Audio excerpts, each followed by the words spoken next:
Hoy nos visita Verónica Cruz, prosecretaria de Derechos Humanos de la Universidad Nacional de La Plata, y Aníbal Natiuk, abogado integrante de la Mesa por los Derechos Humanos de La Plata.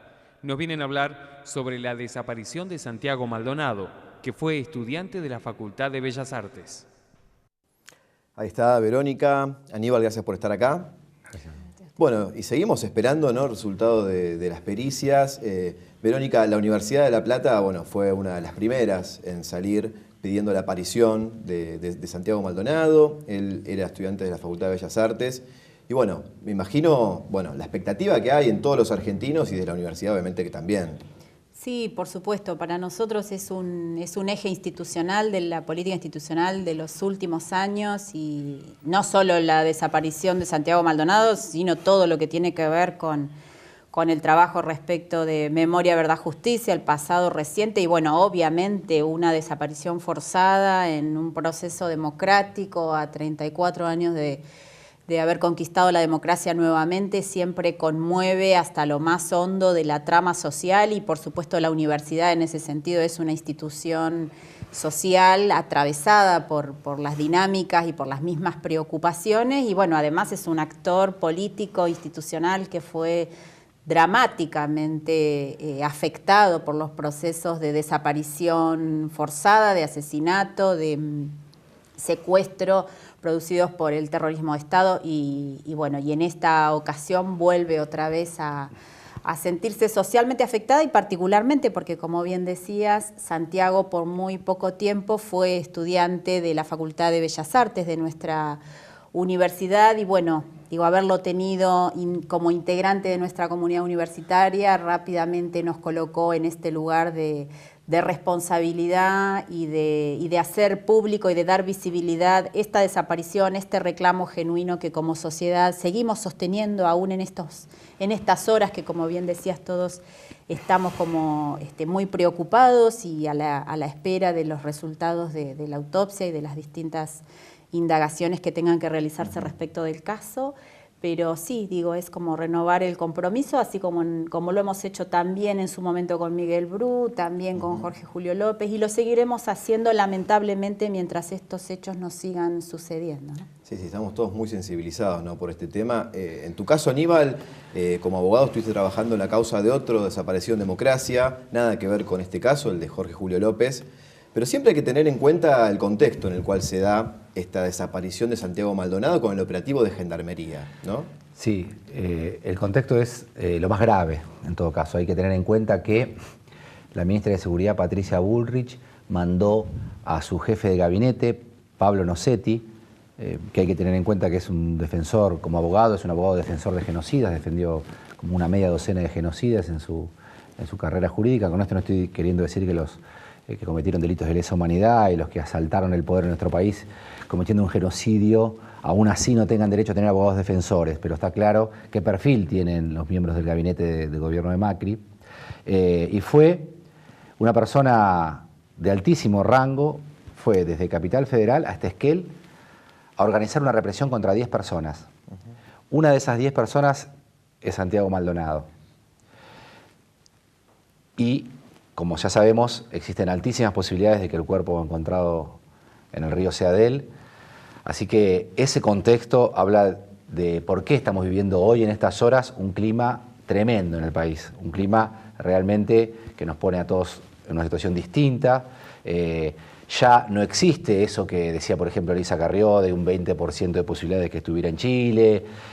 No existe la posibilidad de mirar para otro lado, para el gobierno. Y está claro que toda la actitud que tomó el gobierno antes de esta represión, insisto, mandando al jefe de gabinete a reprimir a 10 personas, que previamente dijo en las radios que estos mapuches tenían relaciones con los extremistas kurdos, con gente del anterior gobierno y con Pérez Esquivel, haciendo una mezcla interesantísima, aunque ridícula para un funcionario de su nivel, relacionándose a Pérez Esquivel con los extremistas kurdos, y sobre todo lo que hizo posteriormente también, o sea, por ejemplo, habilitar una línea telefónica para que los padres de los alumnos denuncien a los docentes que hablaran del tema, habla claramente la actitud del gobierno, cuál fue. O sea, denunciar a los que hablan del tema. habla a las claras que acá hay una problemática que se quiere tomar desde esa parte, desde la represión total, la represión a la manifestación, la represión al que habla.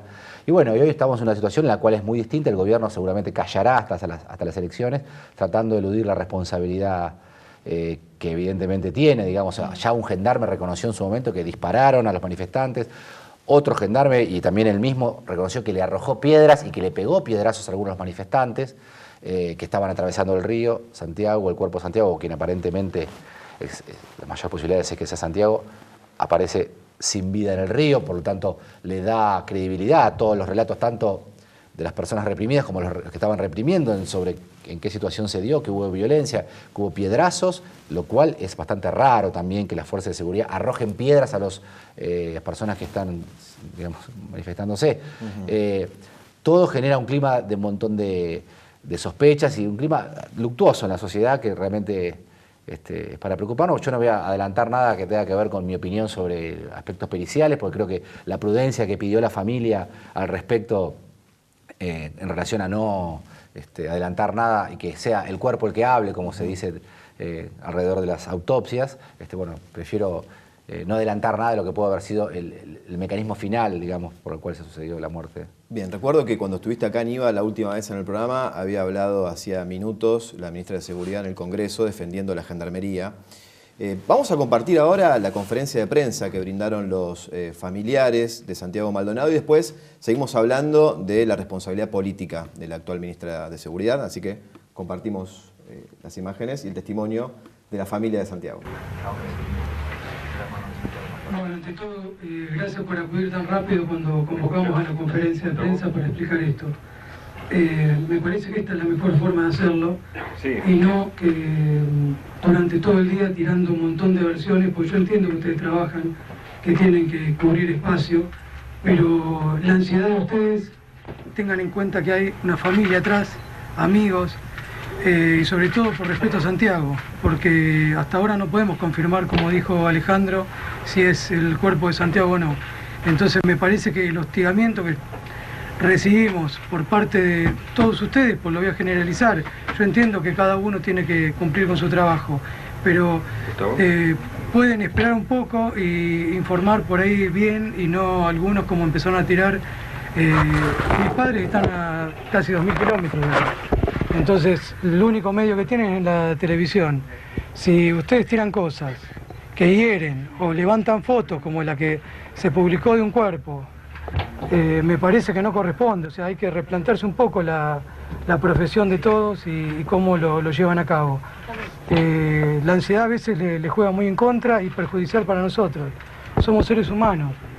Como dice Andrea, ayer fue muy duro estar 7 u 8 horas al lado de un cuerpo, por más que estaba flotando y lo teníamos a un par de metros, tuvimos que convivir con eso, sin saber qué era lo que estaba, cómo estaba, en qué condiciones.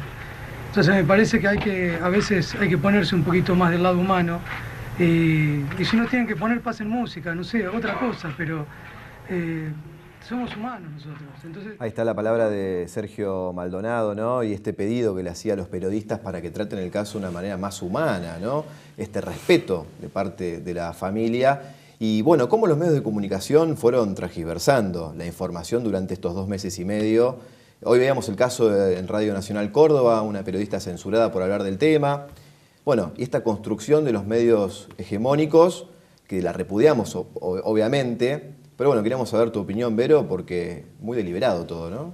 No, por supuesto, digo, respecto de esta conferencia de prensa, la verdad que desgarrador el relato de esa familia. Me parece que también en la historización, en lo que ha venido pasando a lo largo de estos 2 meses, de estos 70 y pico de días, claramente hay principios que están establecidos y que son muy contundentes en relación a acontecimientos tan dramáticos que involucran la desaparición forzada de una persona, que involucran la responsabilidad del Estado y de toda una sociedad, una familia que en este caso lo sigue buscando a Santiago Maldonado, más allá de que, bueno, lo que recién decía Aníbal, probablemente sea este cuerpo que han encontrado, pero me parece que claramente el principio principal o el primerísimo es no revictimizar o evitar la victimización de la familia, de los allegados, de los compañeros de militancia. Bueno, también, como bien decía Aníbal en un inicio, no perder de vista que esto sucede en el marco de una manifestación. Y digo, yo diría, no solo me preocupa la construcción discursiva de los medios hegemónicos, sino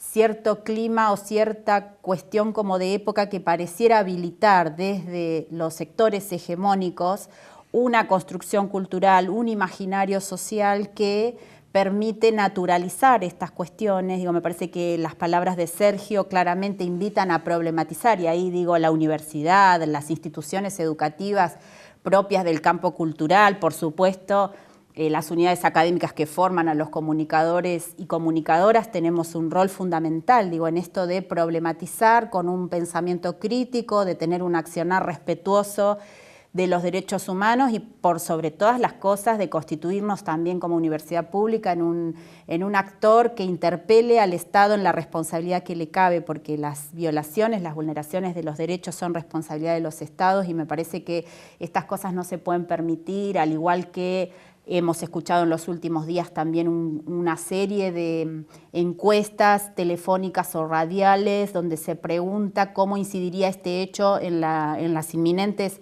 elecciones, y la verdad que es sumamente tremendo que nos esté pasando esto como sociedad, porque es banalizar un acontecimiento dramático que nunca debiera haber sucedido. Así que nada, me parece reflexionar sobre esto y en tal caso redoblar la apuesta o fortalecer mucho más el trabajo institucional que hacemos desde los distintos espacios que nos toca desempeñarnos profesionalmente, y bueno, y asumiendo también la responsabilidad política que tenemos en nuestro caso como funcionarios de la universidad, pero también los comunicadores, también los funcionarios del gobierno, digo, en relación a ser muy cuidadosos, respetuosos de la situación y muy solidarios en este momento dramático que está viviendo la familia de Santiago Maldonado. Vos, Verónica, hacías referencia al clima de época y estamos viendo imágenes de lo que pasó en la marcha cuando se cumplió un mes de la desaparición de Santiago. Bueno, infiltrados, violencia, represión policial.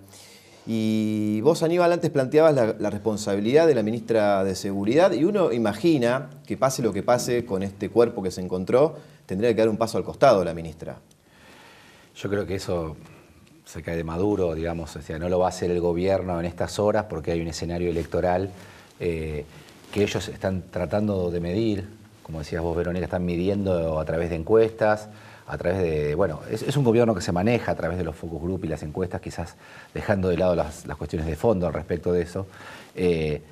Yo creo también que para actuar, en el sentido de correr o no a la ministra, van a hacer lo mismo. Van a hacer una encuesta, van a hacer un focus group y analizarán si les conviene o no les conviene, según los objetivos de ellos,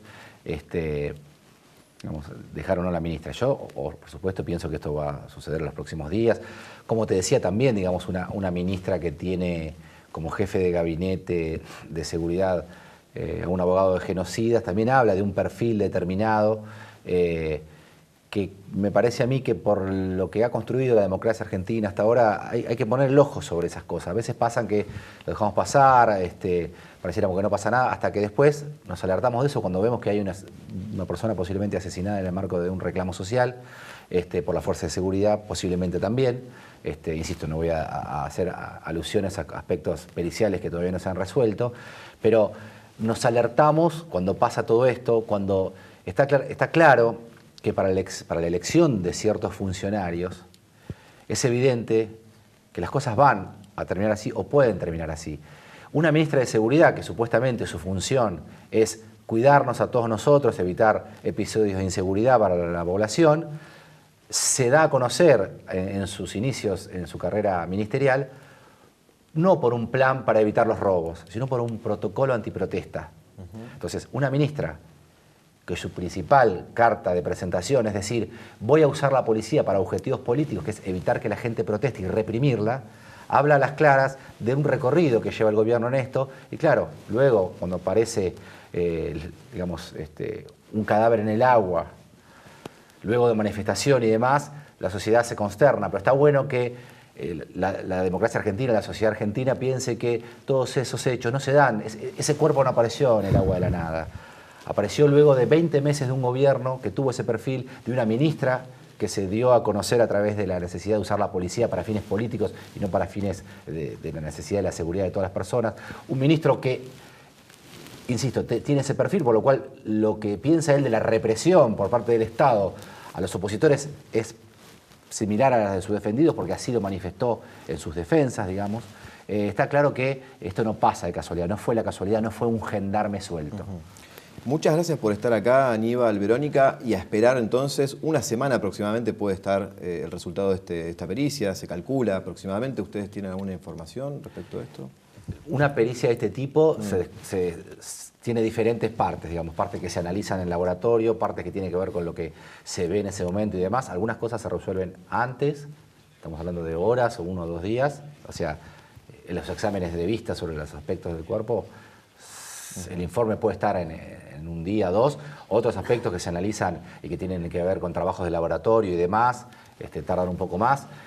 Yo creo que esto va a ser frenado hasta después de las elecciones. No creo que el cuerpo pericial de la Corte, que también tiene un rol político, ¿no? La Corte Suprema ha tenido un rol político muy fuerte en apoyo al gobierno de Macri. No creo que surja ninguna información oficial que pueda afectar al gobierno y que por tanto van a postergar cualquier información. Bien, muchísimas gracias por estar acá. Muchas gracias. Y seguimos muy de cerca entonces con todo lo que pase, y desde la universidad también, obviamente, seguimos de cerca el tema. Gracias. Gracias a vos. Bueno, ahora vamos...